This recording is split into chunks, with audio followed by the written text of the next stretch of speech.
আর ওরা যে দালালে আমি 4 সিটের কথা বলছি। 4 সিটের গাড়িতে উঠবো। 4 সিটের গাড়ি আপনার হাইস গেলে 10 মিনিট ঘুরান দিলে 4 সিটের গাড়ি ফুল হয়। 11 সিট তো কত সময় লাগে? 11 সিট তো আপনার 30 টাকা 40 টাকা আইব। 60 টাকা তো অনেক বেশি দিছে আপনার কাছ থেকে। চাই 80 টাকা, কেমন লাগে তাহলে কোন? সেরা 100 টাকার দাম শুরু করব। আপনাদের যেই পর্যন্ত আপনারা না লাইবো খালি আপনার গা ঘষতেই থাকবে। ঘষতে থাকো না, ব্যাগ টানে একবার। ওই যে আপনি আবার যদি মনে করেন আমার একদম নিচের থেকে শুরু করতে যান 20 টাকা দেব, তারপর কোয়া যায় হ্যাঁ ছাড়তো না।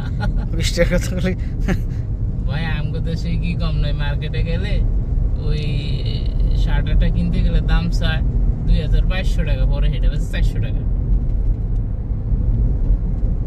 এগুলো সব হোটেল বানাচ্ছে না? সব হোটেল হইতেছে। এদেশের ব্যবসায়ী